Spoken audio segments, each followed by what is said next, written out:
আজকের নিবেদন ব্যোমকেশ বক্সীর গোয়েন্দাগিরি, শরদিন্দু বন্দ্যোপাধ্যায়। টেবিলের উপর পা তুলিয়া ব্যোমকেশ পা নাচাইতেছিল। খোলা সংবাদপত্রটি তাহার কোলের উপরই বিস্তৃত।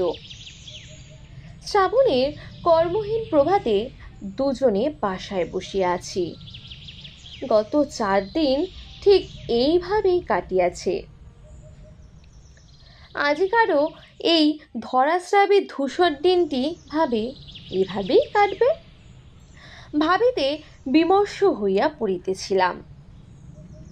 ব্যোমকেশ কাগজে মুগ্ধ, তাহার পা স্বেচ্ছাকৃত নাচিয়া চলিয়াছে। আমি নীরবে সিগারেট টানিয়া চলিয়াছি। কাহারও মুখে কথা নাই। কথা বলার অভ্যাস যে ক্রমশ ছুটিয়া যাইতেছে। কিন্তু চুপ করিয়া দুজনে কাহা তো বসিয়া থাকা যায়।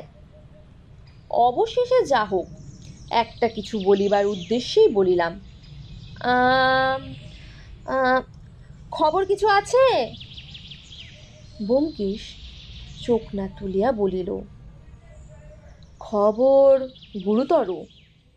দুজন দাগী আসামি সম্প্রতি মুক্তি লাভ করিয়াছে। একটু আশান্বিত হইয়াই জিজ্ঞাসা করিলাম, কে তারা?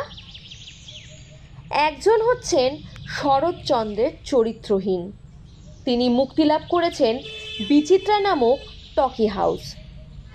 আর একজনের নাম শ্রীযুক্ত রমানাথ নিয়োগী, ইনি মুক্তি লাভ করেছে আলিপুর জেল থেকে। 10 দিনের পুরনো খবর, তাই আজ কালকে তো দয়া করে জানিয়েছে বলিয়া সে ক্ষুধা হতাশ ভঙ্গিতে কাগজখানি ফেলিয়া দিয়া উঠিয়া দাঁড়াইল।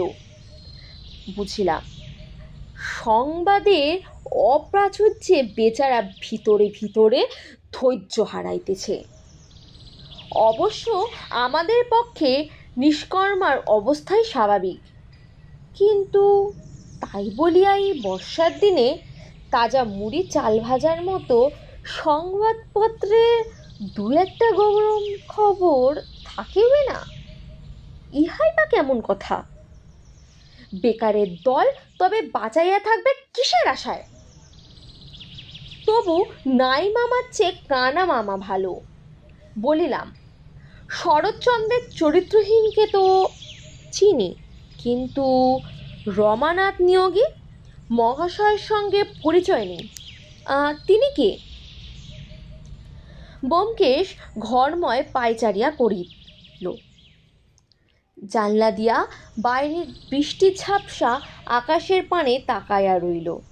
তারপর বলিল, নিয়োগী মশাই নিতান্তই অপরিচিত নন। কয়েক বছর আগে তার নাম খবরের কাগজে খুব বড় অক্ষরে ছাপা হইতেছিল, কিন্তু সাধারণ পাঠকের স্মৃতি এত রস যে 10 বছর আগের কথা মনে থাকে না। তা ঠিক, কিন্তু আমার প্রশ্নের উত্তর তো পেলুম না। কে তিনি? পরবর্তী পার্টটি শোনার জন্য আপনাদের অবশ্যই চ্যানেলটিকে লাইক, কমেন্ট এবং সাবস্ক্রাইব করে দিতে হবে। ধন্যবাদ।